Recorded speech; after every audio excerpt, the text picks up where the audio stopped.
দেখুন, মুখ্যমন্ত্রী মমতা বন্দ্যোপাধ্যায় এই দিয়ে মনে হয় ৩ বার চিঠি দিলেন। ওনার উদ্দেশ্য একটাই, সেটা হচ্ছে এই যে নির্বাচন কমিশন ভোটার তালিকা শুদ্ধ করার জন্য, ত্রুটিমুক্ত করার জন্য যে এসআইআর প্রক্রিয়া চালাচ্ছে, সেই এসআইআর প্রক্রিয়াকে বন্ধ করতে হবে যেন তেন প্রকারে। এই উদ্দেশ্য নিয়ে উনি চিঠি লিখছেন, কিন্তু কোনো তথ্য প্রমাণ দিতে পারেননি।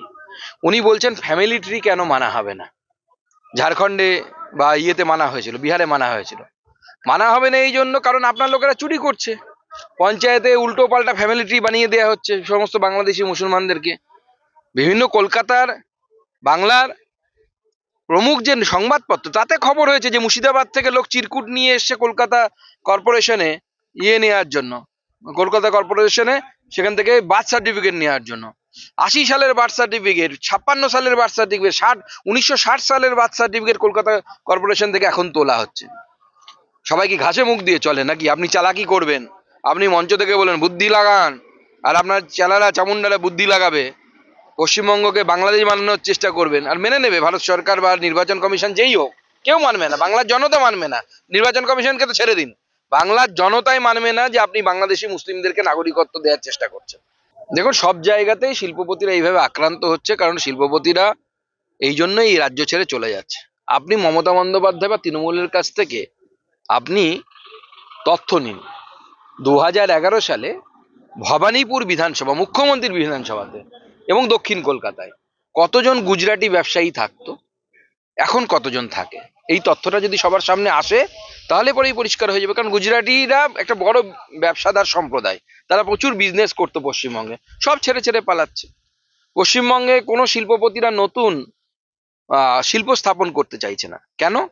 তার কারণ হচ্ছে সরকারের যে প্রতিশ্রুতি ছিল যে আপনি শিল্প স্থাপন করলে কিছু ইনসেনটিভ পাবেন, সেই ইনসেনটিভ রাজ্য সরকার দিচ্ছে না।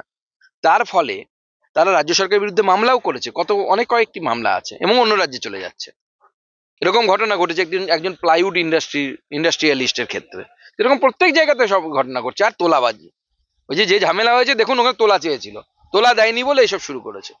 আমাদের এসসি মতুয়াদের জন্য আমরা সিএ এনেছি, ওটা ওনার সম্ভবত মাথা থেকে বেরিয়ে গেছে।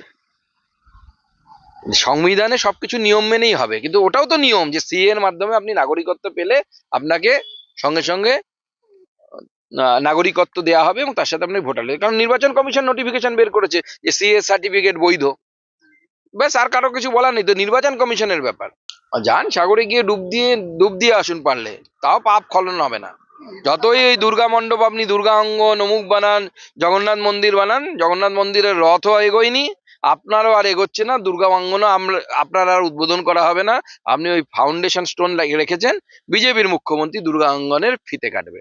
জেলা শাসকরা ভেবেছে, জেলা শাসক এবং বিশেষ করে পুলিশের এসপি, ডিস্ট্রিক্টের যারা পুলিশ সুপারিনটেন্ডেন্ট আছেন, তারা ভেবেছে মমতা বন্দ্যোপাধ্যায়ের জমিদারি সারা জীবন চলবে। চলবে না জমিদারি। ভারতবর্ষ সংবিধান অনুসারে চলবে, মমতা বন্দ্যোপাধ্যায়ের কথাই চলবে না। সংবিধান অনুসারে এসপি ডিএমদের চলতে হবে। না, সে তো নির্বাচন কমিশনের কাজ ফেয়ার করতে হবে, ফেয়ার করে নির্বাচন কমিশনকে করতে হবে।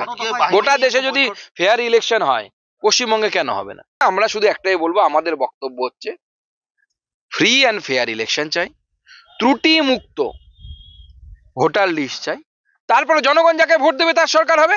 এবং ভোটের আগে ভোটের পরে হিংসা চলবে না। সেই জন্য কেন্দ্রীয় বাহিনীকে, বিজেপির সরকার গঠন হোক আর তৃণমূলের সরকার গঠন হোক, ভোটের পরেও কেন্দ্রীয় বাহিনীকে রাখতে হবে, যাতে শান্তি শৃঙ্খলা বজায় থাকে।